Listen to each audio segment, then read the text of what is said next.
Okay, people talking to neighbors. In the seats, that's great.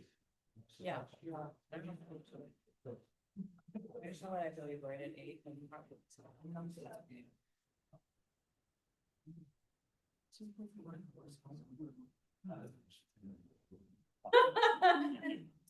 Right, hello, welcome to our April 14th community gathering, with the Association of Neighbors.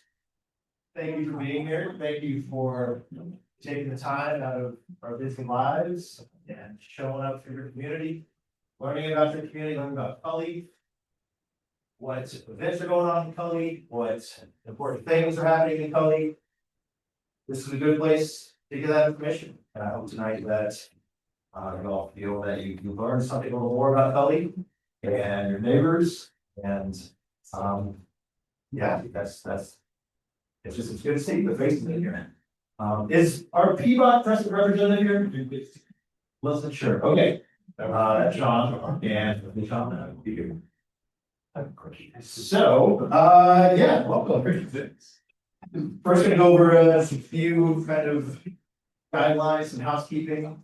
First, if there's a bathroom, get snacks. We don't really have a break time here. The bathroom is through the kitchen, to the right, down the hallway to the right, and another right. We'll have Len Acknowledgement up next, but first, Len, clicker. Let's do Len Acknowledgement. Nick, awesome. Yes, it is.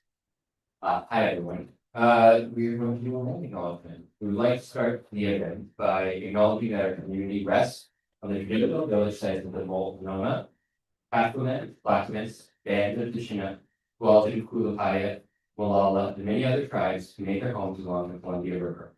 Multnomah is a band of Chinooks that live in this area.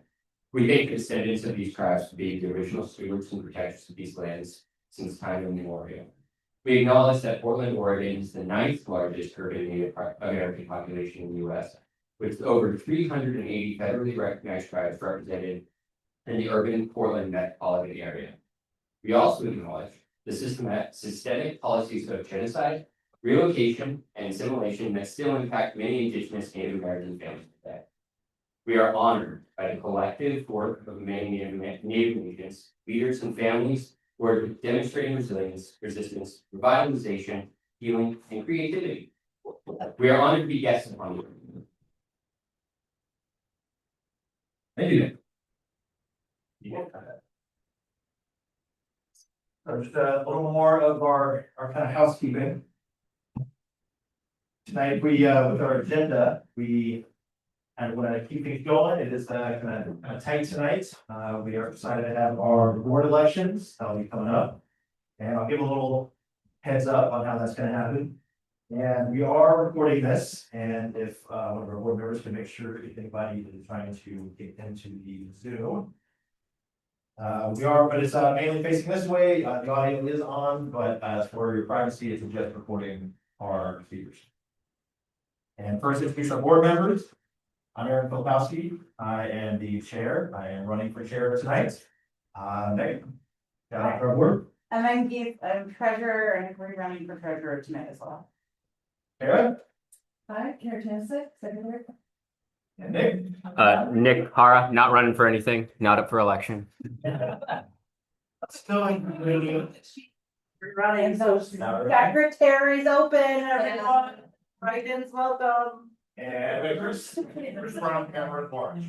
And I'm also a member at large who is not up for reelection. So I'm on the board for another year, but I'm not. And real quick, I want to give a special shout out to Kara. For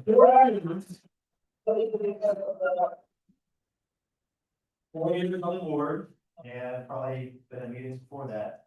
And it's been such a pleasure, and you taught me so much this last year. And thank you for your civic duty and volunteering and coming out here. So hopefully the next secretary you can show all my skills.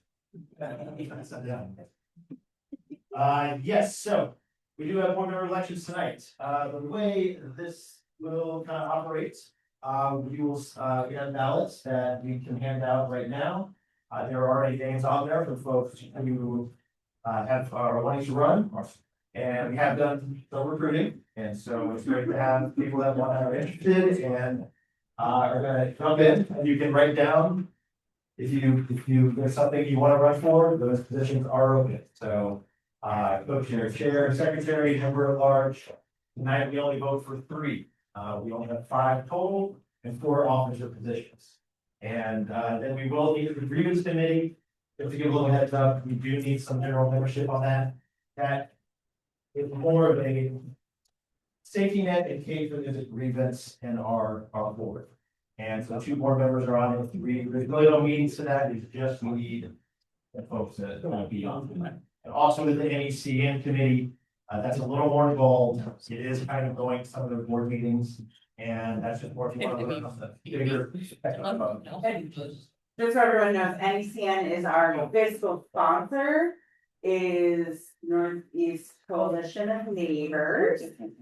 And we basically, they give us the ability to get money. So it's like They're all right, our parents with money. I believe. they hold our liability insurance. Yes, that too. So we don't have to be a 501(c)(3). They are, we don't have to really feel on that, so, that's, yeah. Okay. Let's say it with a voting something. What's that? I'm Chris Brown again, and I'm on that ballot for member at large, but I'm taking my name off because you can only vote for 3. And You're 20 years in? and I'm still gonna come to the meetings and torture everybody, but. And you do get an name tag, so. I'm gonna get it just like that. Like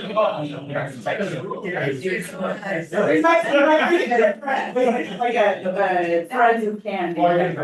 Yes, we'll get some more, yes. Some more for, some of those. So if we go to the agenda.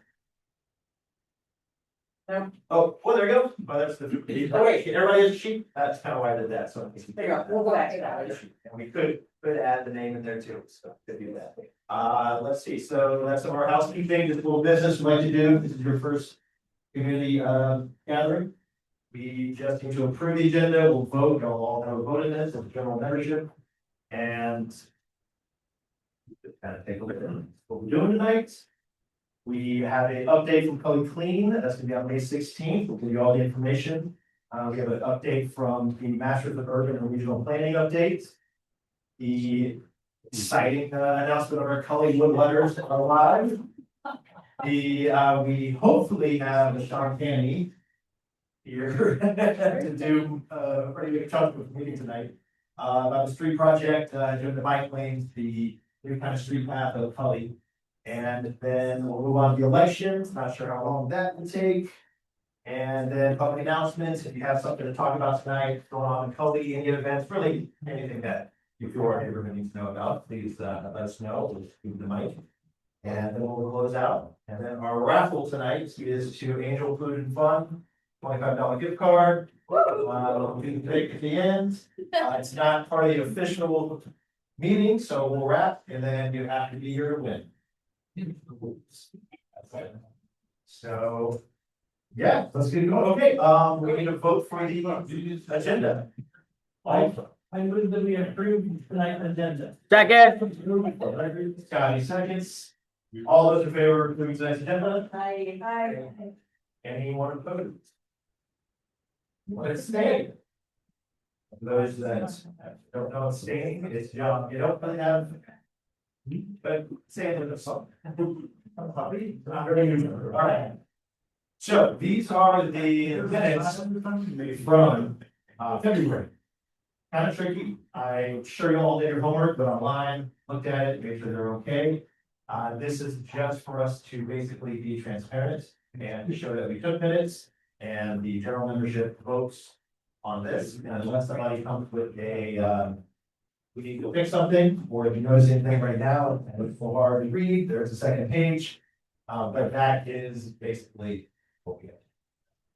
Okay, I move to approve the minutes from the February meeting. Laura moves to approve minutes, Trey seconds, all those in favor of approving the February minutes?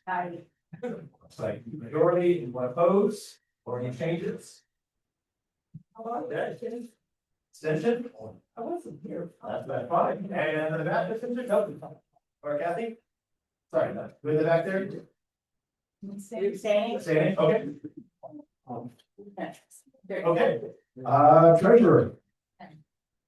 Where those blue lines came from, it's not in my design. Hi, everyone. So we have made a little money. And spent a little money. And that's, sorry, the operating income is currently $8,207 for this year. We just got a $5,000 grant for Play Clean, which is one of the portions we had filled out a couple other grants, so it's being good. So everyone has some money coming in. If not, come drop off your junk and suggest the donations on flyers. It's pretty fun. And then the expenses have been $7,789, and we have $2,200 pending from their day, the focus group that we did last month for the ERO. One of them resilience groups. Something about I can't remember it, yeah. Something thing with the state, that we did, so, yeah, what's that? We've got money, bank accounts are good, $20,000 in there. We missed a little less, not just on some since March, but we'll get it back. Hey, we're working, we have 5 grants, just a heads up, we should get some communication grants from NCN. Oh, we already We did. got the communication grant from NACN, I did let you know, I just been sure. But yeah, we got $1,000 from them. So, and then there's a $5,000, $4,800 we applied for the NES. I can't remember. The mini grant. Oh, yes. Somebody help me. Yeah, your place up? PSAP. Mini grant, thank you. You guys all of the acronyms literally are like any something, and so I'm going to set out right now.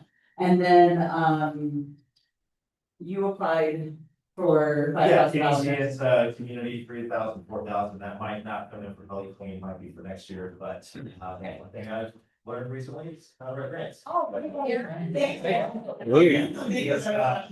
We would have math people plus realities. Yeah. Turns out.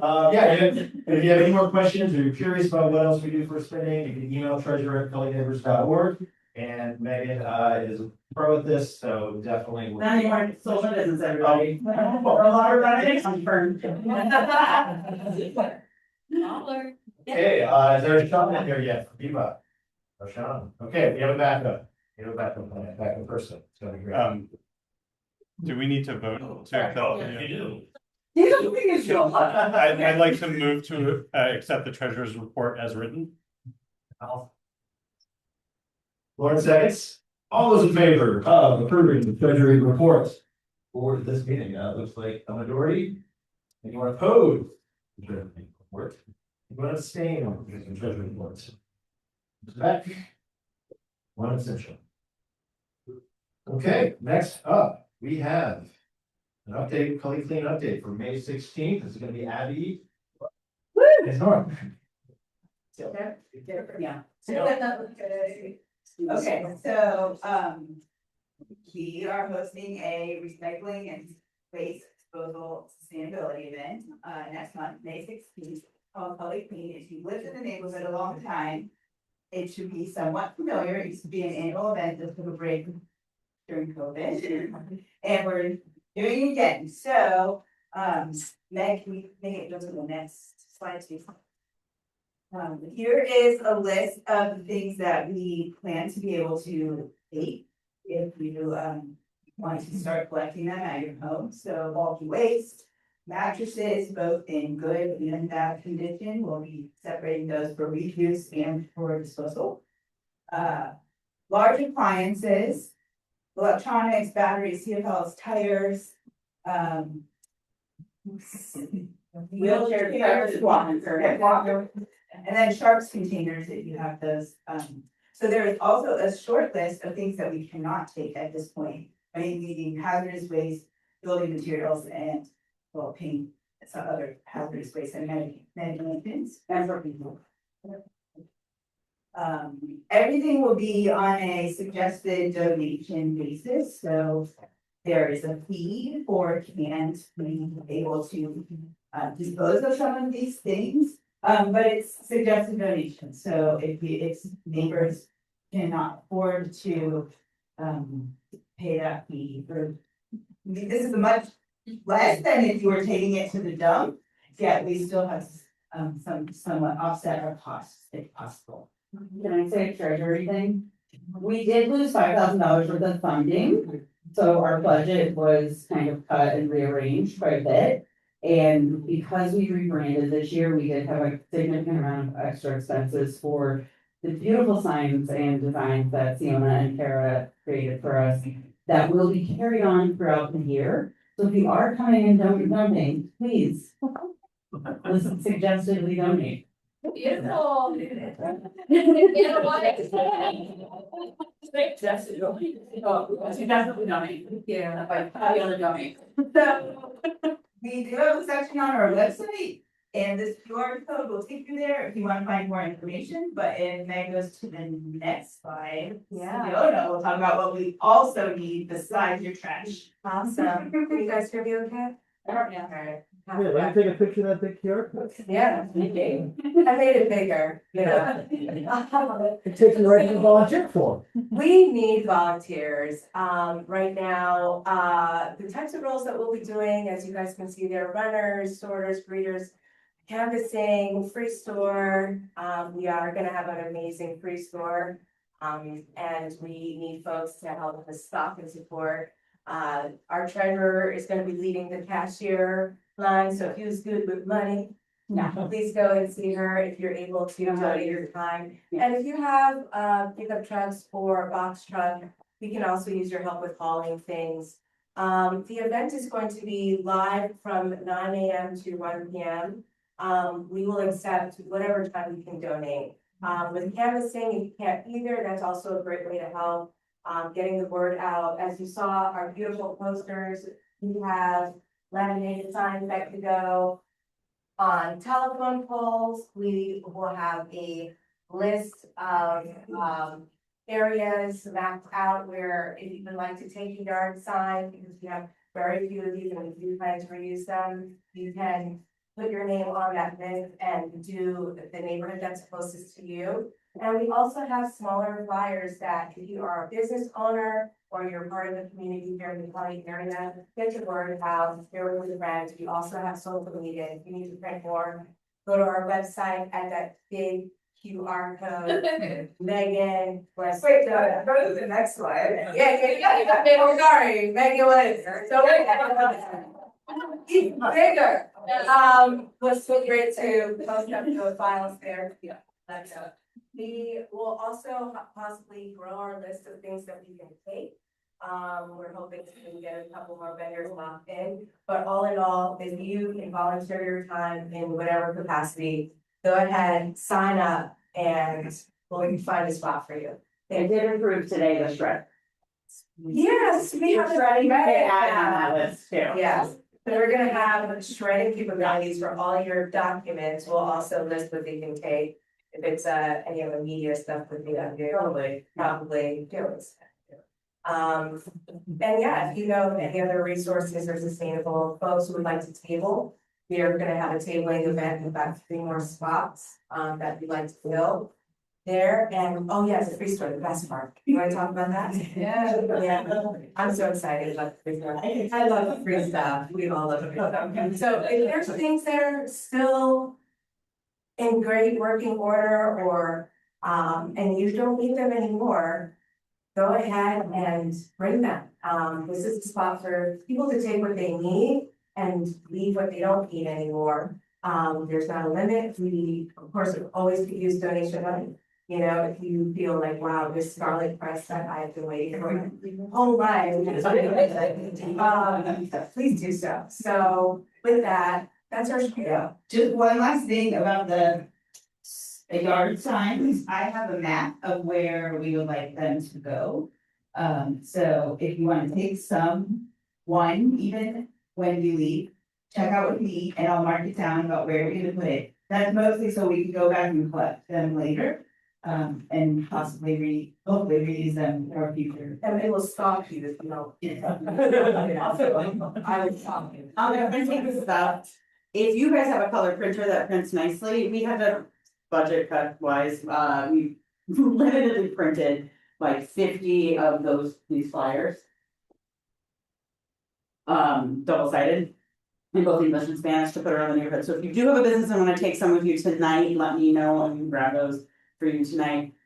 If you have a nice color printer and would like to do some canvassing and like bring them with you, you can go onto the website. At that QR code and scroll down to the right hand side and link onto the little image. It will give you all 3 PDFs of the little 4x4 prints and the 2x the double sided. Cool. Chris, do you have a question? Yeah. How many people here, have gone to one of these before and volunteered? Who didn't have a good time? Okay. It's gonna be a good time. It's gonna be the optics of our neighborhood, I didn't go to the last one and it just sounds like it's gonna be just a great, it's gonna be some work, hopefully the weather cooperates. I think May is these days kind of hit or miss, but if it will snow, you know that. Okay, perfect. Yeah, sunny. We got things, we're gonna do pizza. Yeah. It's gonna be great. There will not be a DJ. But there may be a playlist of music. For instance. That was big. Okay, we're gonna move right along here to our next item, which is here we go, the Merc, and that's Kara. Hey, everybody. All right, who has already heard about MERC, maybe last time you were here? Hey, so for those of you who are unfamiliar, there is a program at PSU, master's program studying the Masters of Urban Planning. And they get to select a project that they focus on for their final project. And so we put in a proposal and they selected our project, which is re-envisioning the 5 corners. So this is, currently a point of contact. We've been talking about this intersection and now we're actually in a place where the TIF money is coming into fully. And we're bringing, doing these community centered design projects to get feedback on what we'd like to see in this kind of in the center of our business district on Philly Boulevard. So just as a recap, on Saturday, April 4th, we had a great design visioning session that happened at Grace Presbyterian Church right there in the 5 corners. We had about 45 people come and provide input. Who was there? Anybody here attended? Awesome. And I'll show you some of the feedback that came in from that. There's also a survey that is still active if anybody wants to participate in that. And I will have to get you that QR code because I did not include it. But next we have it's Saturday, May 9th. The students are going to be putting together 3 different design directions and presenting them to the community at CalNew, otherwise known as Poly Central. So that is going to be happening and we will push that information out in the newsletter if you'd like to attend. And then finally, in mid-June, after they take the feedback on those 3 design directions, they'll be delivering a final design recommendation.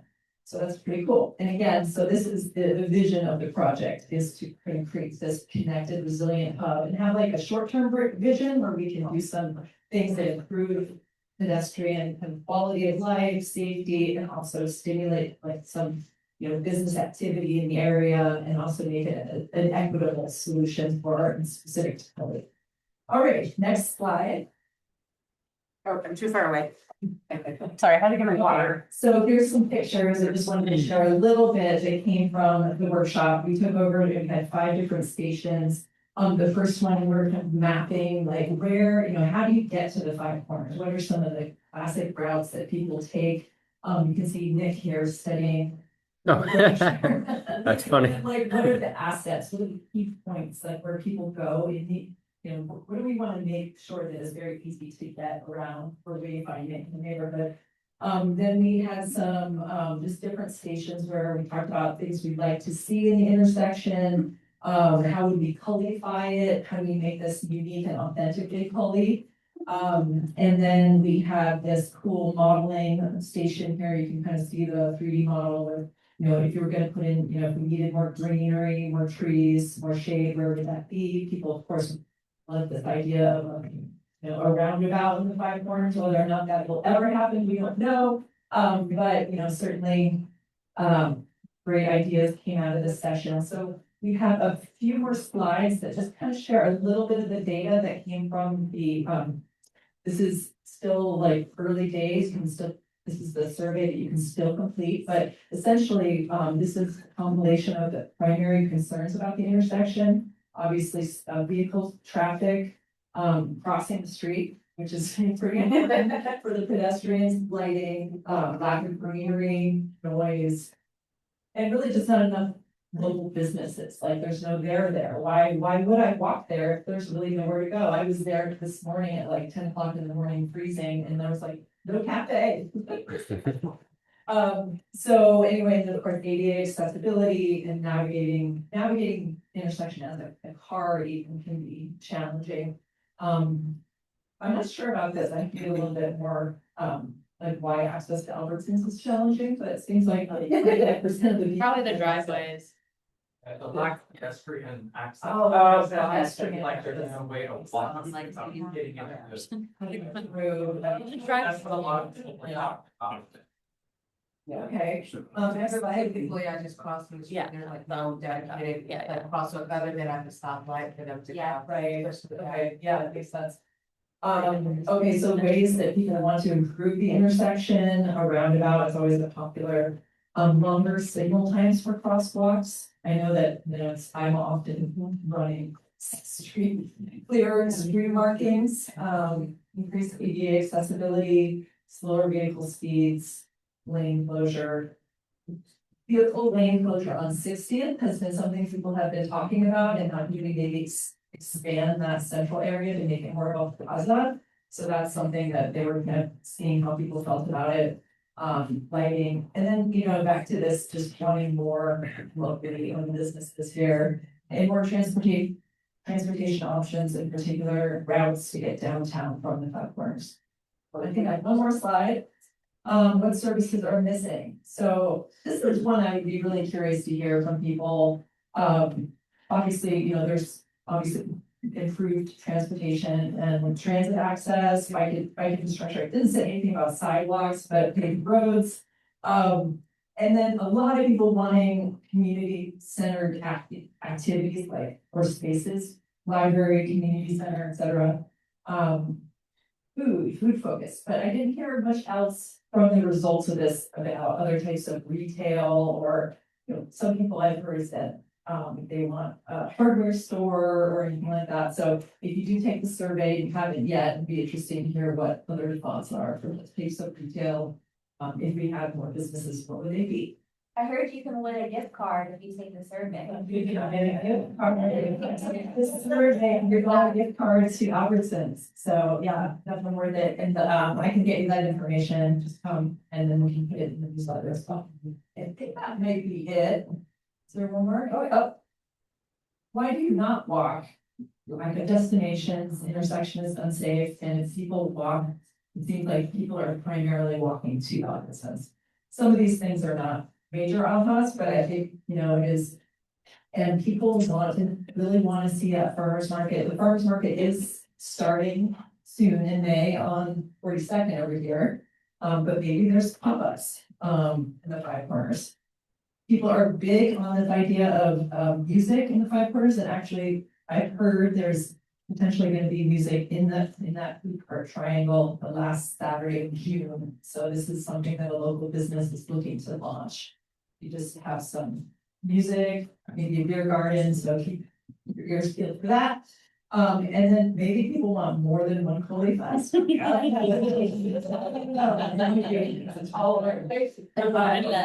Anyway, this is just, I think that this is really the start of a longer conversation now that we have, you know, the TIF district's gonna be going on for 30 years. We have, you know, we're gonna have more and more opportunities to have community-centered design. Let's talk about what we want to see, and so that money can go to places and be invested smartly. And let's spread the word to all of our neighbors so that everybody's voice can be heard in this topic. So And then the next one you need folks at is May 9th. May 9th. Yeah, May 9th. And you don't have time for questions on the amount of the project right now, so that's probably the best, just either email and get involved with Mark, but we'll take one in the back, thanks. I was gonna ask, yeah, where would we find information about the May 9th session? I'm gonna send it out in the next CAN newsletter. You will get more information. We there. can also, we'll make sure that we get it posted on social media. And I believe is it on the calendar? Put it on the CAN calendar. We'll get it on that CAN calendar after this today. And I'll stick around after if you want to. So, thanks, everybody. If you're wondering about Cully things, we have a website. Okay, thank you, Kara. This, kind of new. This is the letters that were painted and made at last year's Cully Fest. And they live at one of our great volunteers' house right now, Denny. This picture was taken at Misplaced Printing, a block away. I'm not sure how long it was there, how long? Couple weeks at least. Couple weeks, yeah. A couple weeks, and I have not heard any debrief on how it went, or if they got tagged, or if they look okay, so. We're hoping it's gonna be an experiment, but on our website, we did just launch the page for it, and it's gonna be under resources. If you have an event, you have a business, you can fill out a form there if it doesn't work. If you have a party, you want it for a day or something, absolutely let us know. We will take them in a truck, we will drop them off. So I'm not working out that procedure. It's the first time I have an opinion, and go ahead. I did talk to Denny right before this, and we probably though, just so you know, won't do it till after Fully Clean. May 16th, because there was a wind issue. Needs to be some bracing and. Yep. Yes, send me. So, yeah, we'll need maybe a committee, yeah, so folks gotta help out with ideas on how to do this, or sandbags. Yes, wind. That's good. No children were harmed. Yeah. Yes, we do want to. That's real. Maybe there's a picture. Yeah. Oh, yeah, sure. There you go. So. That's not my. Oh, where's the getting? I think. That's getting, that's fine. But yeah, so spread the word, we wanna figure this out, I mean, they might just be day event kind of things until we figure out how to really, make them secure. And, I'm personally kind of nervous just keeping them out for, days and days and things like that, so, we'll see. We'll need more kind of volunteers coming out doing that and hopefully see them around. So, yeah, and with that, we'll move on to our main event. We have Sean from Peabody, to come on up and talk about this project. Just a little housekeeping on this, we will have Q&A. Please, I include your questions, focus to this project. And, we'll answer as many as possible in time, given. And I just cut you off, but it's just kind of going on a little too much, I'll try to do that as nice as possible. But I'm gonna work on that. Say on time, all right. That'd be fun. Hi everyone, my name is Sean Canny. I'm a city transportation planner at Portland Bureau of Transportation. I work in area planning and in project development. Trying to get those slides right. Okay, now. Here to talk to you about the Northeast Foley Boulevard and 57th Avenue Complete Street Project, which is from Prescott Street down to Plicapat on Foley and 57th. I also have my contact information available for you all after this. The consultation is very robust. We have this follow up afterwards during my normal work hours.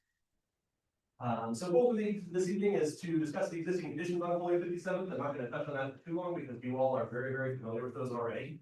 Some planning and policy background, the project elements themselves, and then the concept design cross sections, and then a general timeline for what we're going. So as I said, the conditions today are somewhat varied along the corridor. Northeast Foley Boulevard is significantly wider than 57th, and 57th south of Fremont is even more narrow. We have bike lanes, of course, that are buffered or unprotected throughout. sidewalks that are curb type or missing, oftentimes narrow and impassable for people using mobility devices. Our pedestrian crossings do not currently meet city spacing guidelines. And accessible curb ramps are either non-existent or non-compliant. We understand that the current street design means that the roadways themselves facilitate speeding by drivers. That pedestrians experience the challenges throughout the corridor, whether they're traveling along the street. Those bike lanes are poor quality and as a result are often underutilized. And then we have accessibility challenges throughout the corridor. We also know that there is limited tree canopy or greening opportunities along the corridor currently, which we are going to try and address. And then this all translates to a pleasant experience for what is supposed to be Coley's Main Street. As far as traffic, it's a pretty heavily used corridor, 12,000 to 13,000 vehicles per day in each direction. The speeds themselves are posted at 25 miles per hour, but as I said, drivers often speed, 75% going faster than 25 miles per hour, and 14% of drivers speed at 10 miles over. And I apologize for that unnecessary intro in the crashing section. We wondered that we understand that there's troubling pattern Vision Zero crashes on the corridor as well. With 114 total crashes having occurred between 2014 and 2023, and that does not include the Prescott intersection that the Merck group just talked about, that had its own significant correlation as well. The only reason we're not talking about it is because it's just outside of this project scope. Doesn't mean it's not important to us. It's just something we can't afford to address right now. But happy to talk about it more. Like to. On this map on the right are just locations of some Vision Zero hotspots themselves. The larger the circle correlates with the larger number. The largest being, of course, the P7 and Fremont intersection there. And at Mason and Coley as well, there was a traffic fatality on pedestrian in 2017, I believe, was the year. Is that green, the cemetery? Yeah. Actually, it's a cemetery, yes. We also looked at parking utilization, knowing that we consider design options for the area that we have to consider some trade-offs. There will likely be some parking impacts, especially as we consider accessibility needs in the area and where crosswalks are located to increase visibility. Oftentimes we need to remove a little bit of parking. We are trying to work with businesses about their parking within access needs as well to make sure that we can accommodate all users, but also facilitate small business needs along the way. Our occupancy stuff, I won't go over this too much. It's all available on the website, but the actual utilization rates are relatively low, but that doesn't mean that people don't feel that they are really challenging from time to time. So we're trying to balance those things, minimize impacts, but also acknowledge that there will be some trade-offs that we have to make some hard decisions about how long it work. As far as policy, yes. Sorry, going back there, when did you measure parking utilization along Coley Boulevard between Prescott and Skidmore? All of these counts would have been taken last summer. And would it be during, say, like a Saturday at 2 p.m.? These are average parking rates. So we basically do it Monday, Tuesday. We do it at least 3 weekdays and 1 weekend day and take an average of those things. When we do those analyses, though, we understand that because that is just average utilization, that we also look at peak occupancy rates for those areas, and peak occupancy varies based on segment depending on where people are going to win, oftentimes after work, but every destination is a little different. So when we do that too, we also create a hypothetical additive peak demand scenario. So it's like if we could predict the worst case scenario, say the eve of a holiday when everybody wants to do a lot of shopping, it doesn't actually exist as far as things that we've witnessed, but we try to add all of the worst together to imagine a hypothetical worst case parking demand scenario, if that makes sense. In that hypothetical situation, are you also considering managing campers and stagnant vehicles as well? We do, when we do the counts, we do look for signs of abandoned or non-functioning vehicles or campers, for example. We also were looking at separately from this, we did look at the prevalence of complaints about those things along the corridor to figure out where those hotspots were. For how many years? Yeah, I think it was for the data we had started in 2018. So we had at least the worst of the You got pandemic. a lot. Guys are doing Chris with that. I was wondering too about the average, peak occupancy stuff, if that's for the whole. The whole thing, like nobody parks right there at Albertsons, say. And so is that included in there? Cause I'm kind of down on Failing here. And those ones all seem pretty, parked up. Yeah, so we look at two different, so for the main project corridor, it's just the street itself, Coley and 57th Avenue. And then for the full study area, we looked roughly one block in each direction beyond that. What we did not include in the study were those unimproved streets, not because we don't care about them, but because we want to make sure that we can accommodate parking needs without the complexity of parking in areas where there are enough roofs for folks who are already dealing with that in their neighborhoods. So we wanted to be as conservative as we could with the numbers to make sure that we're not removing too much parking. And there is a full 7-page report of this on the project web. If you really want to dig in, I'm happy to do that duration too. I can also answer questions via phone or email, because I know that this is a lot to absorb. As far as policy background, just really quickly, the needs on Coley were identified in the transportation system plan, which is our long range system-wide plan. This will complete the southern segment of that project. Planning in the area as far as the actual corridor itself has not happened since 2012. However, the Coley commercial corridor street plan, as far as formal planning for the city is concerned. But when we look at policy orientation, I just want to point out that most of it is intended to be a pedestrian district because it is a neighborhood main street. It's very, very, very high priority for pedestrian bicycle emergency use. But because it is the main street, it is an incredibly important connection for all of us, and we understand that. So it's a balance of all of those, all of these. Yes, sir. Yeah, I'm noticing I don't see what 80–90% of the people use on your list of focus there. And that would be the private automobile.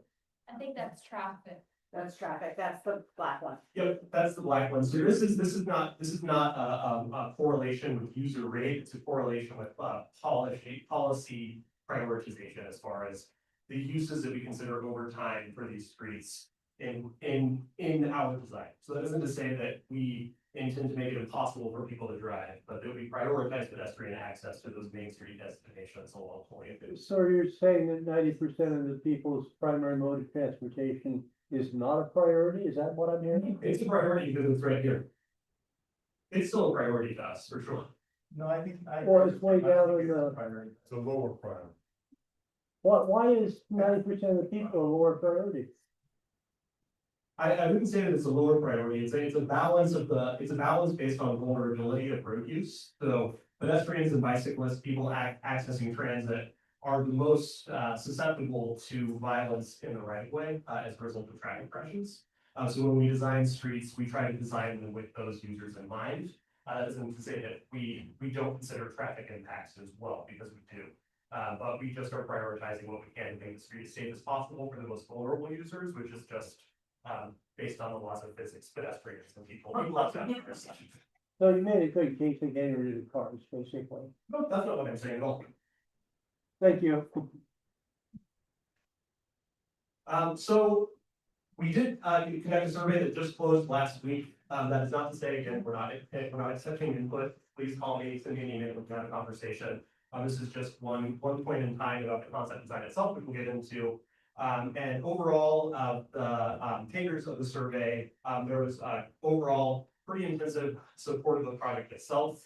But some people did have some support, but expressed concerns. We just got this data and most of it's qualitative, most of it's paragraph form. So I have to go through and code all of it individually, which I have not done yet. But we will release a report about these takeaways as well from the states of engagement.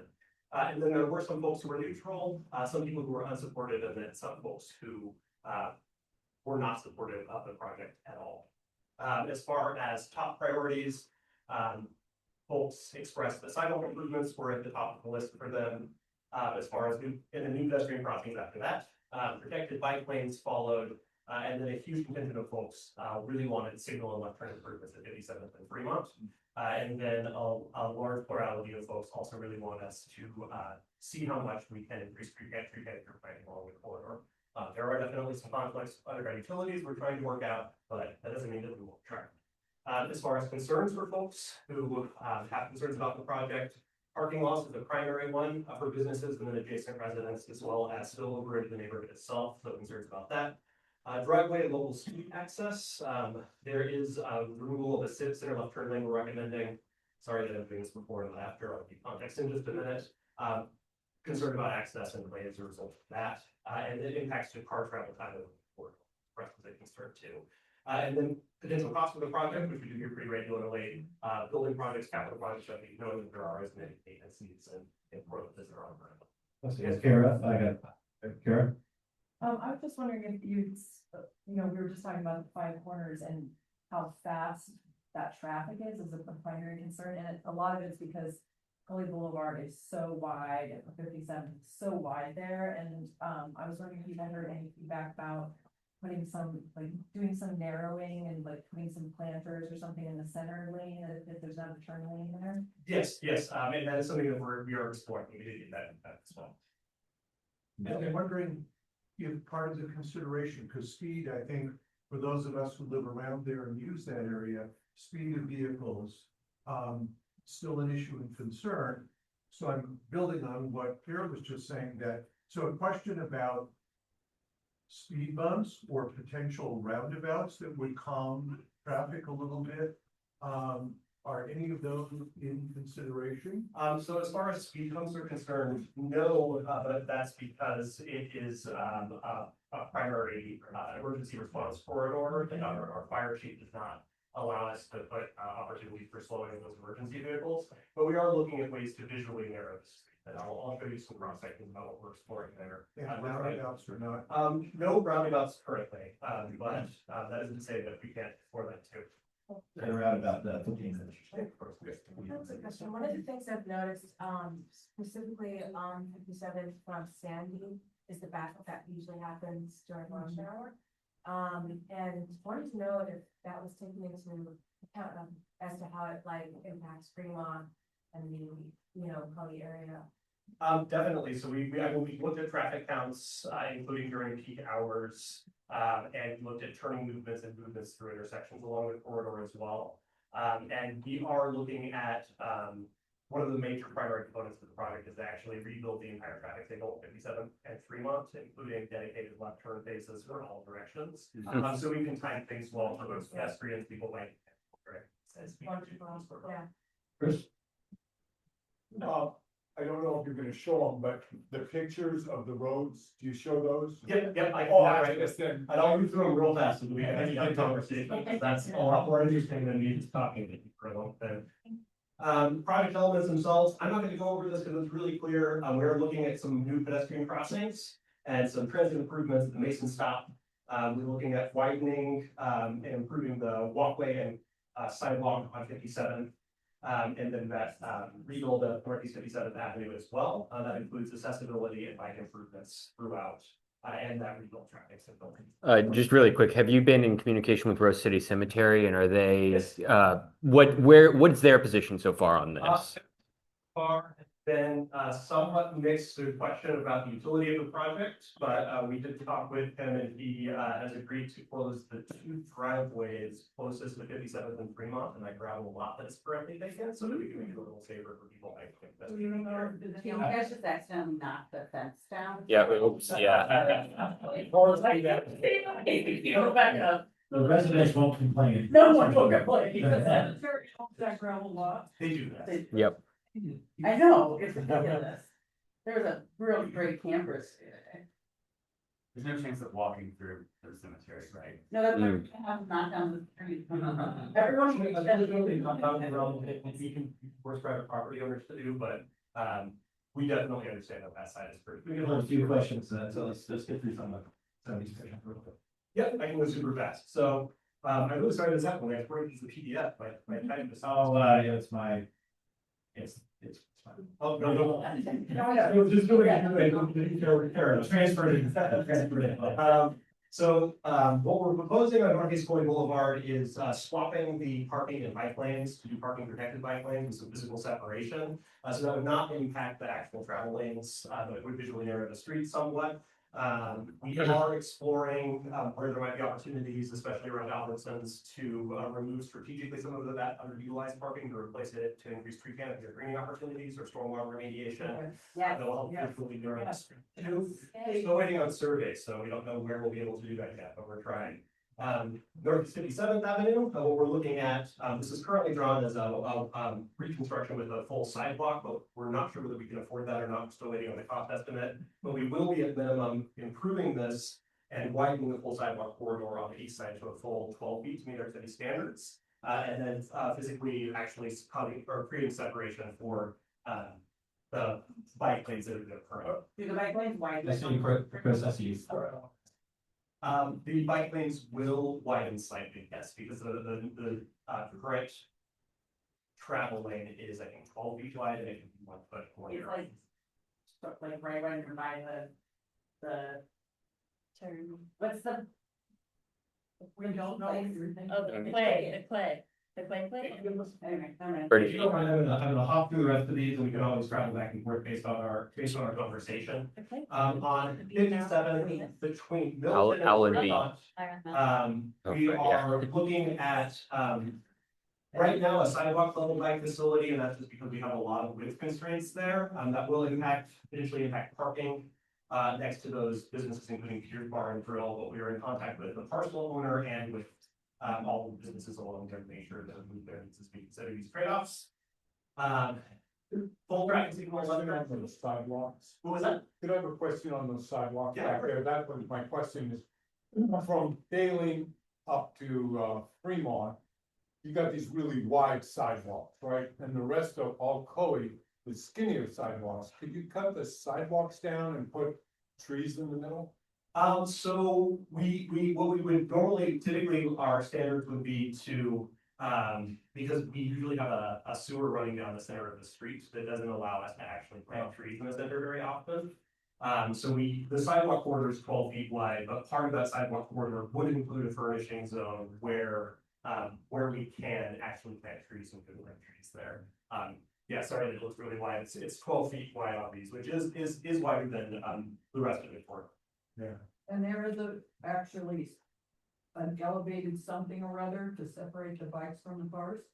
On the west side, it's currently in the scope, yes, but we are looking at some impacts based on what our budget actually ends up being, so it may not be. That's your craft speak, or we might not be able. We may not be able to afford it, and if we can't afford it, we'll at least be able to do physical concrete separation. Instead of those plastic things that everyone hates. Called pylons. Pylons, yeah, So how does the passenger in a car see it on? New person asking, yeah. How do they see it now? If you need some additional revenues in this project, the cemetery, long ago, signed a waiver for monstrance. For, street development. street improvements to an LA. Street improvements, yeah, so if you created an LID here, you can hit up the cemetery for funds to, for the sidewalks. And last time, they are, the slats that they have in their fence along 57 are illegal. That's an open space and it's blocking the view. And a decision was taken to allow those to remain until there's a sidewalk in place. So we need the sidewalk. Yeah, thank you for those, I will dig into that and see what I can find. Yes. If you need us to find anything in a repository of the neighborhood association, that's what I was. Yeah. Guy@gmail.com. I know a couple more slides, I know there are like lots of comments and lots of questions, so, this is just a Fremont intersection, letting you know that, of course, there are the dedicated left turn pockets, new ADA ramps, and a full new signal. And then, south of Fremont between Plimpton Hat, with that narrowness that we're struggling with, we are looking at currently, removing that parallel parking to actually create physical protection for the bikes in that area. But are also talking to those individual properties as well, to make sure that we meet their access and needs too. Other than that, the additional items are strategic medians that some folks brought up, to help visually narrow the streets, but we would not do it like we did on outer division. It would not be quite as long, but still allow the access needs for businesses, but would help, with some of the left turns and, help visually narrow especially fully. Bicycle and pedestrian protection enhancement, we're exploring what we can do there, that curve itself, where those bounds have been knocked over several times by people driving. And then planting street treatments using trees in the curb zone like thing, for trees where the underground utilities pull that stuff on. We're currently in this concept sharing community input phase. We will be working on all the final scope refinements through the end of June. And then we have to do environmental review because it's a partially funded project that's going to take some time, which means we'll actually get to construction in spring 2028. So it's going to take some time, but it also means there's plenty of time for us to talk. Yeah. And then, yeah, time for questions and comments. And again, I know that we don't have a lot of time, so I'll leave some papers for you all over here with my. We got about 5 minutes, so these quick ones in.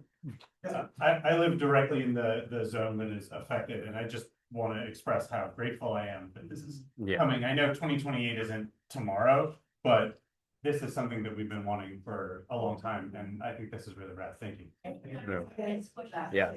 Brian, back. Yeah, I am curious if this or this project includes the crosswalks for Skidmore. It does not currently include scopes crosswalks for Skidmore. We definitely will put ADA ramps there, but we're exploring where we can put potential actually marked crosswalks. There will definitely be one in the vicinity of Bison Coffee House and the back patio. Just because south of there, while there are needs, as you all have expressed, there is a wall that keeps people from actually getting to any destinations there. So we want to place it where people can actually access the destination safely is our goal. Just a comment on that.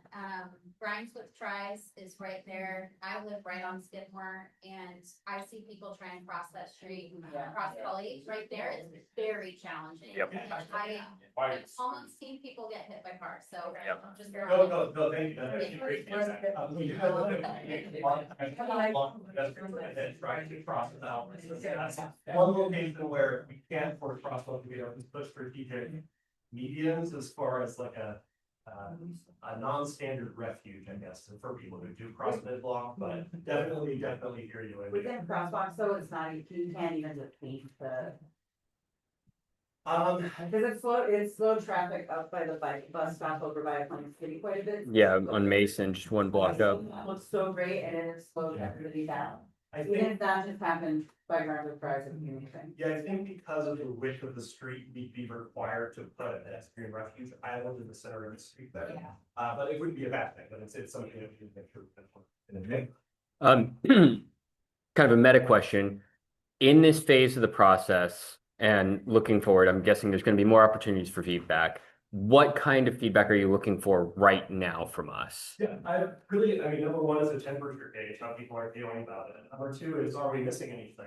Are there access needs or considerations or scope elements that are really, really, really important that we haven't thought of? Or that we haven't gathered through the data that we've done thus far.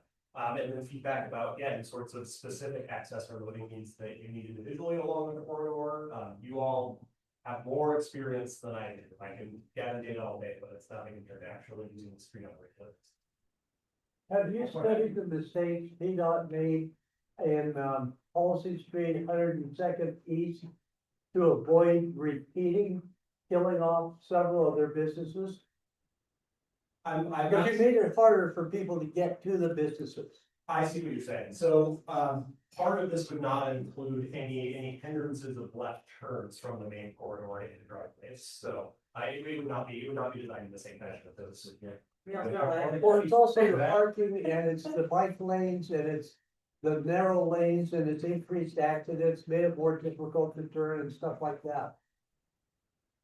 Thank you. Yeah, we'll need the feedback. Yeah, I'll go ahead and do that. Abby? I was just gonna reinforce Brian's comment about Skidmore and Chloe, because that is a biking and walking route to Scott Elementary. Mm-hmm. This side of from the west side of. From the west side of Foley Crossing eastward to Scott Elementary. Right. Yep. That's actually great. That's actually helpful to know because say Ooh. school Yeah. exists and has funding. All right, let's get in one more, so from new neighbor. That is like the direction that like all the maps tell you to go, is the cyclist, do when you're going up that direction, so if there is like a, what did you call it, like a pedestrian, like it, could there be like a turn the bike, I would do it, you know what I'm talking about there? Cause it's very hard to turn on Tully from Skidmore. I see what you're saying, so essentially creating Yeah. an island in the center of the street for a bike to go halfway and then wait. I don't know if we have any precedent for that, but it doesn't mean that. We are all for new precedent. Okay, we're gonna, ready 7:30. We're at 7:30, go real quick. 15, I think. MLK, there's a couple places. Oh, yeah. Oh, yeah. Oh, up the lane, like. As I can. Yeah, park your bike in the middle of the street. Yeah, that's that's great. Yeah, I was gonna say, you're gonna ask the team to tell me. I have a public comment that does have to do with Pivot and Tully Boulevard. Can I ask you a quick question? The lights, and this is a public comment for later, everyone. The lights have been off at night, the street lights from Prescott down to Killingsworth on Tully Boulevard for at least a month now. And I don't know why, and I called Pivot Maintenance and they were like, well, there's no maintenance, but no one has called me back. So who do I talk to? Because it is sketchy and scary and dark. Can I give you a business card? Because I'll probably direct you to. Because I was gonna tell everybody to call maintenance tomorrow. I will, yeah, I mean, I recommend making a ticket for 823 safe. I know that it seems like it's a black box that disappears. If you go to if you search 823 safe on Google, there's you can also call 823 safe, it's a phone number. The pro of it is it centralizes all those concerns so that they get directed to the right person who can solve the problem more efficiently. We are. They're totally. 823 safe. But I will give you my card as well, because I can follow up about that to make sure that it's moving through the triage system. We'll continue to, yeah, it's on our newsletter, I'll let everybody know, and. You know, once again, this is why we do these kind of community gatherings, so you get to learn about it. We get to ask a question from a professional, and it's not figuring out how to fix it all right now. But yeah, the input is, Like it's not. give them the input, go online, do that email, take a picture of that. Take a picture of that. I've also gonna leave some flyers over here. They still have the open house survey on, which is closed, but the open house is still there, but all their contact information is on that as well, so you can email me or call me. So don't feel like just because that survey is closed that we're not. Thank you, Sean. I'm just trying to be a lot of. We thank you for that. Next up, next slide. Oh, very excited. We're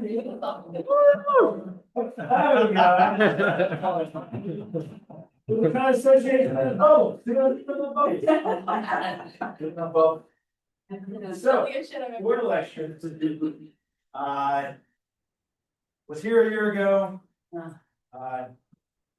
Came chair, raised my hand, didn't know what the heck I was doing, didn't know what the heck I was doing with being treasurer. Learned a lot. Shout out to Maria in the back as always, teaching me so much as treasurer. And then learning some chair responsibilities, getting out of my comfort zone, meeting great people. This speech is about kind of why I do it, why I enjoy it, being a part of it. And the things I've learned, just with public speaking, the things that I didn't know I was gonna learn being part of a neighborhood association.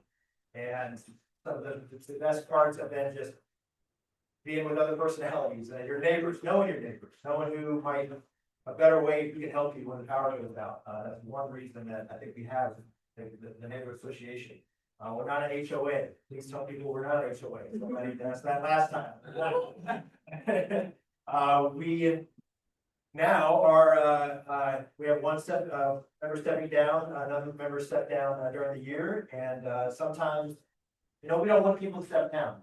There is a 2-year term for a member at large position. Please don't let that feel daunting. It goes by fast, and we want to work with you. So the ones, if you put your name on the list and want to be a part of this, being a part of the member just gives you a little more ownership of being a part of the neighborhood. We get to learn our civic duty, we get to learn some politics, local politics. We have great street cred. I mean, the councilors are always saying that we are one of the most involved neighborhood associations. And I guess they could say that to other ones. They tell that to all the neighborhood associations. They're on our Instagram, they're in the bylaw, but those are pretty cut and dry. I can give an idea right now of what it is. The chair is pretty much, I'm looking at it, it's kind of, it's the organization, it's making sure that other, how the other projects going on. The chair organizes this meeting primarily. That is where, I personally have to go here, it would be really nice, and, just to kind of help out, and they're there in case I can't host a meeting, but really any board member can host a meeting, you've done it before. The treasurer, Megan is, you should tell me to be treasurer, it's. Treasurer's great, you wanna go and activate on there, I don't know, it's back. And here. Aaron's great, you put it in a way that's really easy, I'll teach you. Yes, and we don't have a lot of, these days, we're doing more than we've done in the past, so yes, we do have, kind of numbers coming in and out. The secretary, we do have a vacancy for that, but I think we got a last minute sign in. To say that, how to put it out there. The secretary role primarily taking minutes at the meeting. But I think it could be, kind of ramped in a way of a little more office management. Yeah. And we have a Google Drive, we are extremely organized. That's a big one. No, we're very organized. Extremely organized and very comfortable with Yes. Also, the secretary, we were discussed agreement of using, And before you vote, we'll have the runners kind of just introduce themselves, okay? but with the secretary position, we have discussed that we probably will get like an ad assistant note taker so that you can just edit that and post, so it's like a little easier. And taking the minutes is kind of, it can be subjective to the basics of what we need, and Kara did an awesome job of really taking awesome notes. So, the bar is not necessarily always, the last person that was there. You make it your own, but we do have a little bit of responsibility of providing this with state, we state we did, and now we're here. And then members at large, and that's one job, that's it, the officers. Members at large. Lower responsibility overall, and, there's supposed to be some like subcommittees, some kind of, projects that you should be a part of, we could get better at that. As a board, as, kind of discussing some side committees to be on. But member at large is just mainly kind of voting power and just ownership of being on the association. So it's a good entry level position. And my personal experience, when I became treasurer, it took me a while to find my voice and to understand what was going on. Even voting, I go, that's kind of weird, okay, well, we do that, then. And the officers have more signature power, so I just sign things that maybe the state needs, or a letter, we get a letter, so tell the association to support, we then can vote. So coming into this, the ask, if you become on the board, is it's as much bandwidth as you can do, but also take some ownership of it, and be it the board meetings, that's really the main one, an hour and a half, one day out of the year, so 1 day out of the month, 1 day out of the month. Our gatherings, we do every other month, we have one more in June, we kind of take a break, we're back in September. That is it, and then it's just kind of what we want to build with the Cully Association of Neighbors. And it's for Cully, it's our home, it's our neighborhood. Why be on it? It's something you can easily be a part of and see some actual change. And these big things going on in our world right now, the division, the disconnect. We did a litter pickup on Sunday, that's like the low hanging fruit, and you feel good, you feel good. I mean, that time that you get, the hardest part is showing up. The alarm clock goes off, it might be raining, but every time afterwards, after tonight, as much as I get nervous about doing this, and think about it and the work that goes into it. But I love it at the end of this night, that it's just like, showing up and people, and I think just we need this, it's just dark times. So why not, this is your home, renter, house owner, business owner. We'd love to have a business, one business on our board. But But we're also looking to be part of, we need some friends of the board. We need some people that we can just send a big email out to and go, hey, we got this coming up, we need some volunteers. About how much you wanna be, be involved, and it's really not hard, it's. Taxes are hard. Worrying about, everything else is hard, and every time I go, I don't think about any of that when I volunteer, that was like the epiphany, is I don't think about any of that. When I go to community warehouse or something, and I didn't volunteer until probably 7-8 years ago. I think living here in Portland, that was one thing I got into. So, I'll move along, I'm Aaron Krobowski, I'm running for chair. Let's see, who else we got? I think we have names. We have. That's not, that's not updated. Vice chair, we have Brooke Grenadine running. If anyone, please let us know, at the end of this, if you want us to, if you want to jump in. This is a democracy and we'll vote. We have secretary, I heard there was the last entry. Scotty? Yeah, I can take some notes. All right.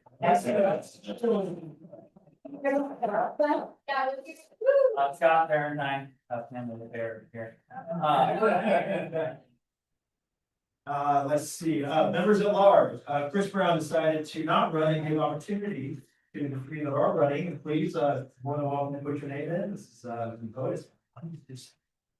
Let's see, Max, in the back, Max. Max, is volunteering, seeing at all meetings, public events. Austin. Okay. That's been talking. And then Rachel Nova. Hey, Rachel. That's great, yeah. Yes. Yeah. Some boards, Roseway has 14.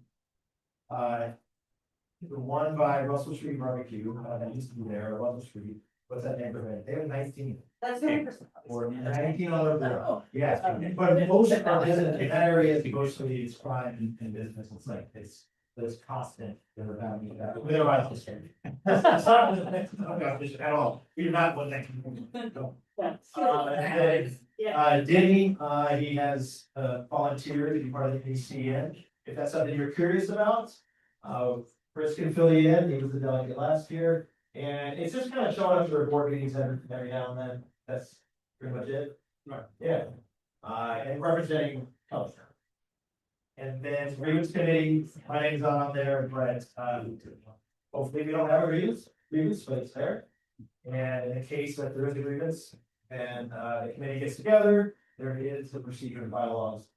So please, if you, we need some names, and, some other folks will be on there, but more than likely, please, this. So if you want to air your grievances, you just go to our Abby, is that? Any grievance. Yes. Aaron, I want to address that because it is important. Yes. The grievance committee is, or if you think that the board has done something against what the bylaws say, then you file a grievance with the grievance committee. And the grievance committee is made up of people on the board and community members to balance it. Yeah. Yeah. And writing your own name on that, and then you'll be contacted. Yes. Yes. Yeah, we'll get the information and emails with that. It's also like internal grievances that might happen within the board as well. Yes. And so that I Let's do your picture. brought in. Yeah, if all you guys accountable, on the board accountable, if there's, what's going on with money, we're not representing. And when you're a part of the board, there is this, you are representing Cully in an unbiased view. You're outside person that goes to your protest, that is something that does have to be separate with bringing those experiences as well to the board. But, as far as we get together, it is for the better Cully and running what the neighbors want and what we do. And we're still learning how to do it. So every board's different. Any new names running? I'll volunteer, or I'll run for grievance committee. That hour, you direct me in. That hours. I have been on it when we had agreement. That's right. Okay. That's fine. Oh, yeah. Agreements? Okay. How many, three? We need Many. and 2 board. Okay. I do have on board. We know, I don't know that. You Okay. add that maybe, but. That's Those are the rules today. That's what it says. All right. Stacy Martin. So, if that's it, you can vote, Abby and Nick are the ones that will count because they are not on there. And. Yep. We'll hang out, we can go on to our public events that's coming up. I guess the last thing to say, opportunity to, if you're curious on the inner workings, show up at a board meeting, and that gives you a little taste of maybe what more we do. But, Brian? I have a public. Probably not, okay, that's it. Oh, we're ready. And that's, any questions about you? Are you gonna ask about that? Oh, When they can do so. Yes. Yeah.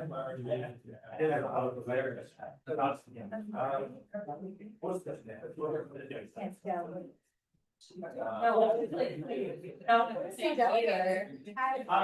let's go, That's about. I worked with Knox, so I'll be getting minutes on it. I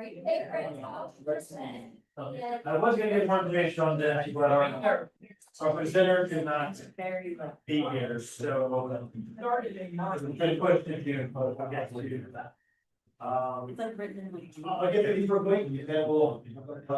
No, I understand. Coming up next Tuesday, it's, we did this last year, Oakshire, does a nonprofit night. It was a great night, we made about $400, and we get, that discount or that money. We have a couple friends playing music again, like last year, all day, so you can go, all day, spend money there, it's also pizza week, I believe. It is. They make killer pie. That's my thing. But it was a lot of fun, that's scary. And then, but the music will be, so it's, at the time. Oh, yeah. That's right. Okay. I'll hold you up, before you wrap, we have public announcement still. It's gonna look loud, next Tuesday, Oakshire, we'll probably want to go back into the community, so, come on down and, hang up. Let's see. They're doing a baked potato pizza. Okay. No, it's not so great. I don't know how to get up through where. I'm gonna be off. Mike? Nope, just get it, alternatives.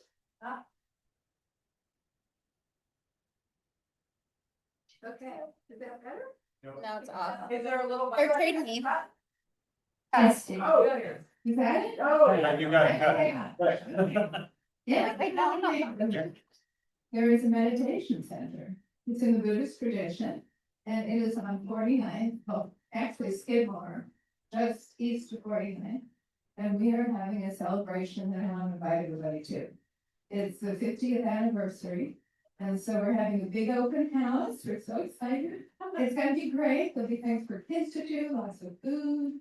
That is June 20th from 10 to 2. And you can come for 10 minutes and just see what's inside that building. If you happen to walk by there a lot. Or stay for a while and get to see all the stuff that's going on there. Get a tour and get some food and get to, if you have kids, bring them. We have some activities for them. So this is a save the date flyer. So I'm gonna put it in the back somewhere. And if you just want to be reminded of it, pick one up, please. Is that over here? Yeah, we can go do our. Name of the center. Oh, very good question. Yeah. It's called KCC. KCG. Yeah, very friendly, fun group of people. Yeah, love to check it out. And we'll make sure we get it on the website, on the events, Yeah. Thank you. Okay, right. Okay, awesome. Hi, everyone, Pariah Vasquez, Pariah, like Mariah, in case you see my name. Has anybody heard about the Portland Committee for Community Engaged Policing? Yes. Yay! Well, I'm on that committee. Yes, and tomorrow, they're actually codifying that committee into Portland law. Oh, So, or Portland code. So very exciting, but the goal right now is to have more public engagement. So, I don't have anything to share with you except Portland City's website, which is terrible.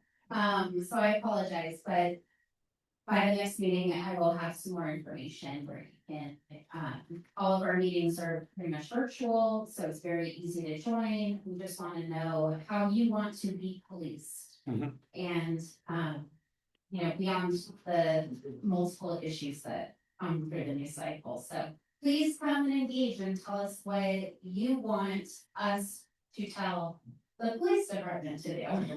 Okay, please. Woo! Right, I'm here to talk about Poly Fest, so we're still ready to advance. Poly Fest is happening September 19th, Saturday. Poly Fest is for Poly by Poly, so it really is whatever we want it to be. So we're still figuring that out for this year. We're still figuring out our funding as well.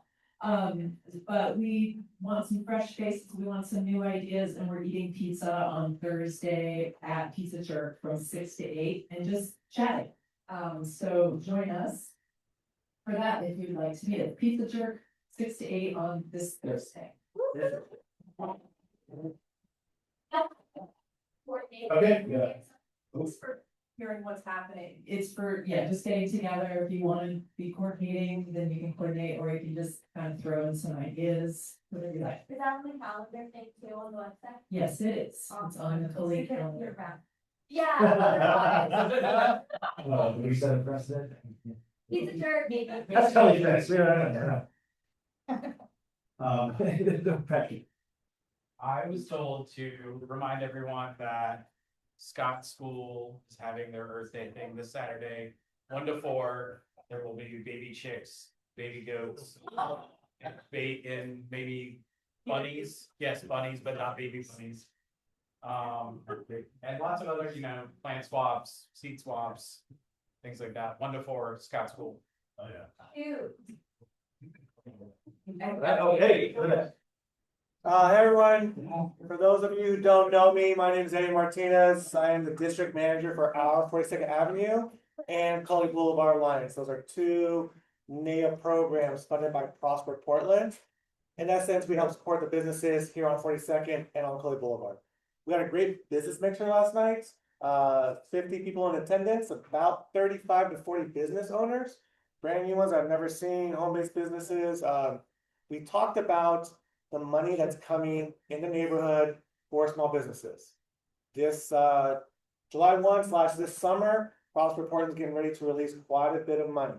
And we're helping the small businesses, really making sure they're lined up, ready to go. I don't have a touch point with all the businesses. I know I'm missing a lot of home-based businesses. I could really use your help and Can's help, potentially maybe some of the new people who are joining. If you know of a home-based business, if you patron a lot, some of these businesses here frequently, ask them if they're engaged with our team. If they're not, I'm gonna leave my business cards up front. I would love for your support just to pass out my cards. We really want to make sure we capture all the businesses as much as we can. There's money coming, not a lot, but it's going to be steady for the next 25 years. And I want to make sure all the businesses who are here are not getting displaced. They're making sure they're in line to get those dollars. So please, really use your help. Yeah, curious how the counting's going. Okay. There's watching. I'm Zach, I'm the chair for our transportation and land use committee. I'm not on the board. Alright, Zach, the chair for our transportation and land use committee. So I'm going to give you some hopefully good news slightly in advance when it's certain. But anybody here familiar with either the Cully Street Improvement Project or the 70s Greenway? Project? Somebody asked me at every meeting, Carol has asked me 3 times during this meeting.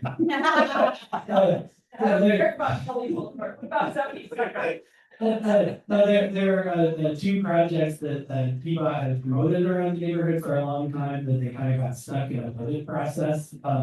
And I told them I wanted to hear from them again when they had solicited bids from construction contractors and accepted one. Because that's when they give you a real construction schedule, things might happen at PBOT speed. So again, slightly ahead of it, they solicited a bid.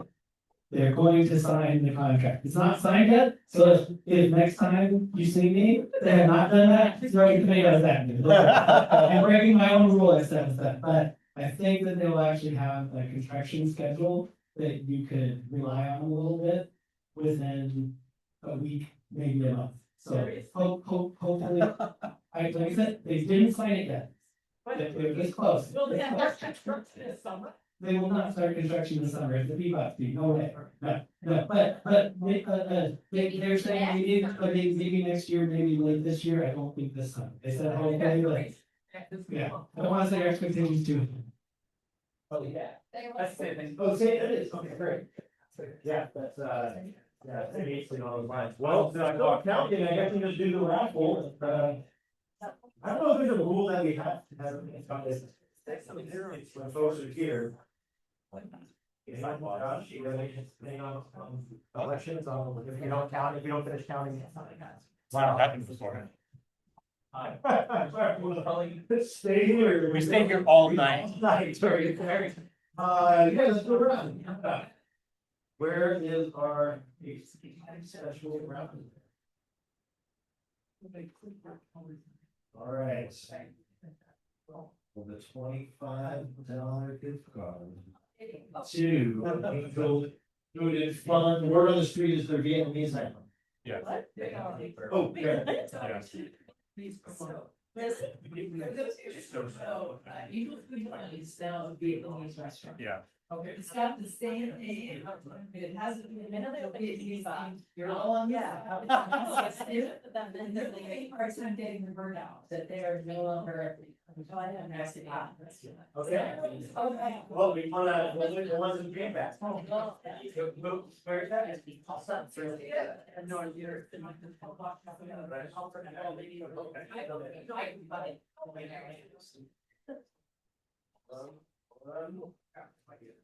Okay. We have 25686 425. 425. All right, new winner, I think, right? Everyone? All right. Yeah, hope you like these.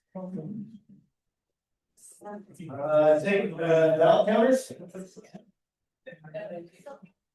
Okay. We're heading to Wilshire Tavern to watch the Blazers. Oh, great. Yes. It's one game. That's right. You win this, we're in the playoffs. Yes, feel free. I think we can.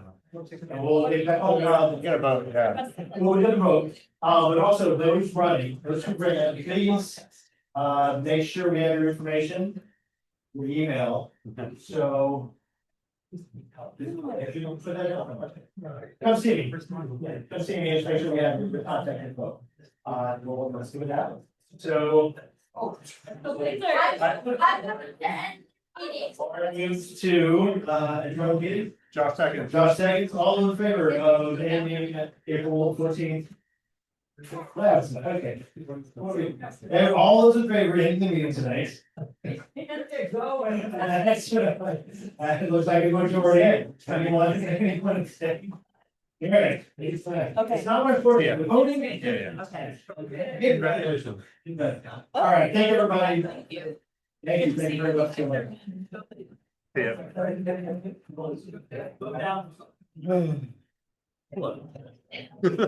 I'm all right. Are you?